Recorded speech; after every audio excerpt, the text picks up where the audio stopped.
Welcome to The Price of Business. I'm your host, Kevin Price, talking to you about you and your business. I'm really excited about this segment.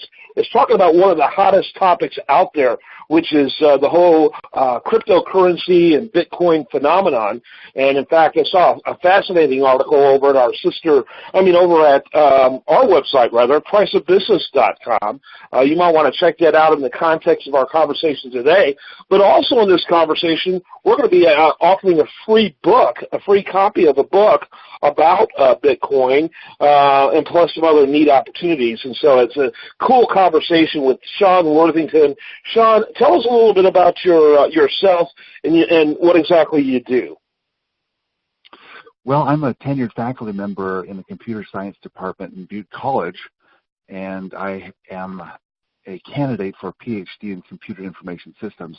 I'm working on a dissertation, and I've got a patent pending on a counterfeit detection system called raida that allows for a new electronic currency.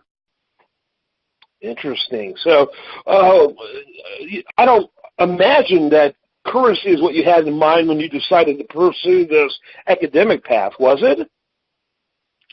No, it wasn't. It kind of came as a surprise.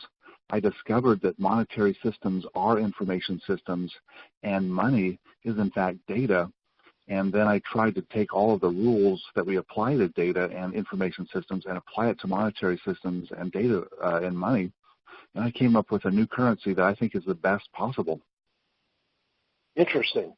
Well, it's interesting, and this is intriguing because it's one of the hottest topics out there. In fact, just recently, according to the article I was reading at our own site, priceofbusiness.com, not written by me, but written by one of our writers, Bitcoin recently reached 6K. It broke the 6K mark, and people talk about how it's not real, and people talk about how unstable it is, but good luck with finding any other currency with that kind of exchange value. I mean, it's pretty impressive. That's right. Yes. Yeah, digital currency is something phenomenal. It gives us the ability to buy things at our computers with privacy, without any kind of taxes or tariffs or rules or laws. And it's turned out to be a very good store of value because, unlike government currency, it doesn't suffer from the same kind of inflation. Well, what's interesting about it, unlike government currencies, is that there's no temptation to devalue it. Whereas there's a constant temptation to devalue government currencies because they don't want to raise taxes to cover their costs. And there's only so much debt they can acquire. So eventually what they have to do is, and it's common, is to devalue the currencies in order to make sure they cover their expenses, to make sure they don't go, bankrupt. And so what they do is they bankrupt the currency instead of bankrupting their treasury.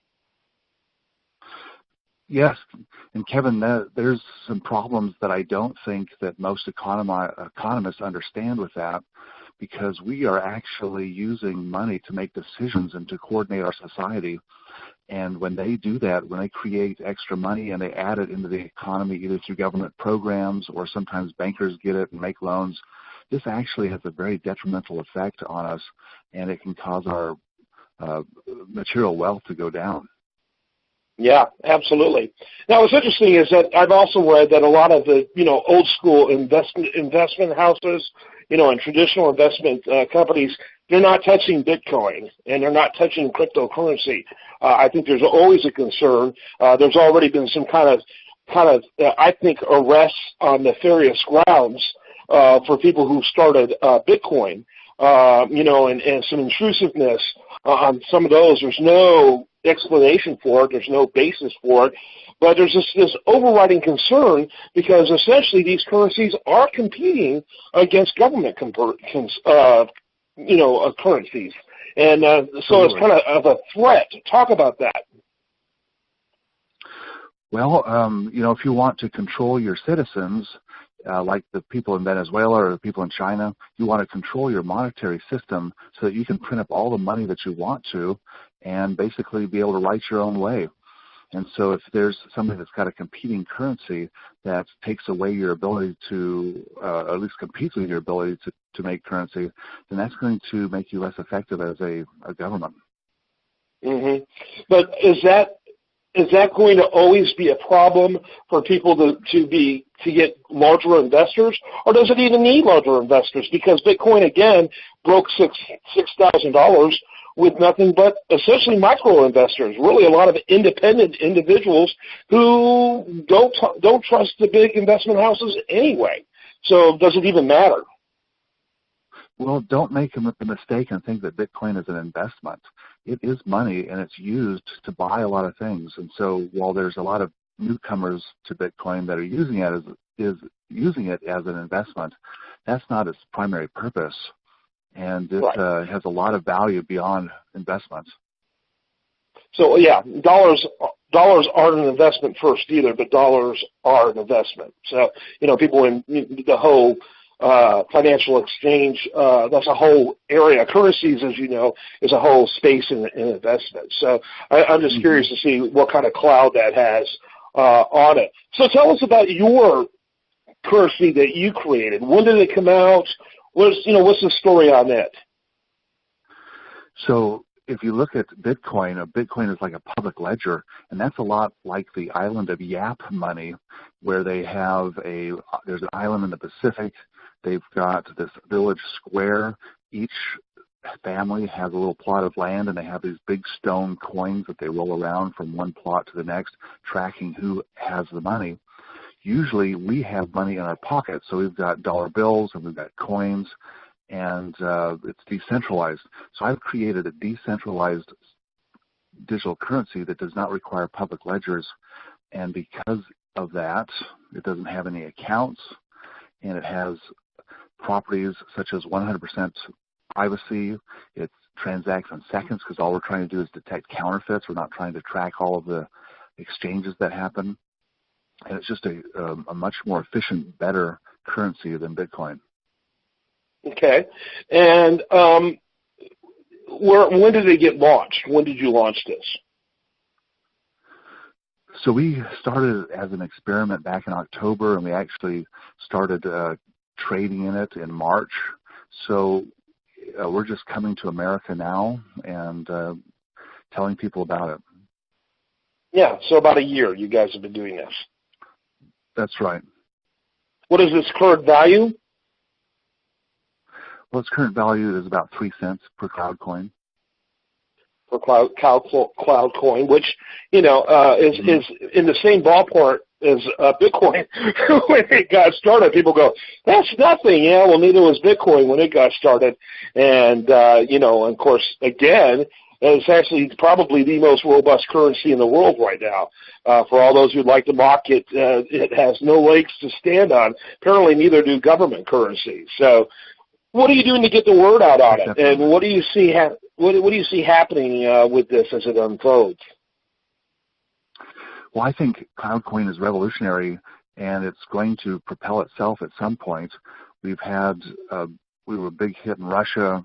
In Serbia, we're big hits, and hopefully we'll be a big hit here in America. Once people use it, they see how different it is from Bitcoin, how easy it is, how fast. It's the first currency that can be imported into applications. And I think if people are interested, they can get my book for free for signing up at that website, and they will see the potential future and why they should really be concerned about digital currencies, why they should be interested in it, why they should invest in it. By the way, that website is digitalfrontiernews.com, digitalfrontiernews.com. And by the way, I'm understanding that you're actually going to give away 5 of your coins? That's right. We're giving away 5 free CloudCoins to anybody that signs up for our newsletter. Yeah, you can also buy CloudCoins by just Googling buy CloudCoins. Yeah, what is there a mark, in the cost? I mean, a markup in the cost for that exchange? I mean, how does that typically work? Well, right now it's pretty Wild West in that we're still bringing the money out. We don't have an exchange yet, and we're still developing software that allows people to buy and sell it automatically on their websites. So it's quite volatile, and it changes every day. Right. Okay. And that would be the exchange rate is changing. But is there any cost beyond the exchange rate for making a purchase? No, there's not. I mean, the transactions are pretty much free. The exchanges that we have just connect two people together, and there's no fees in between. Oh, I appreciate you being with us. Sean, rather. I appreciate you being with us. Sean Worthington. Make sure you learn more about this at digitalfrontiernews.com. That's digitalfrontiernews.com. Ask for his book, and thanks so much for being with us. I do want to remind the listener that the show continues 24/7 at priceofbusiness.com, where we got great audio, video, articles, new content added every single day. While there, make sure you like it on Facebook, follow it on Twitter. And you are listening to The Price of Business, nationally syndicated on the BizTalk Radio Network.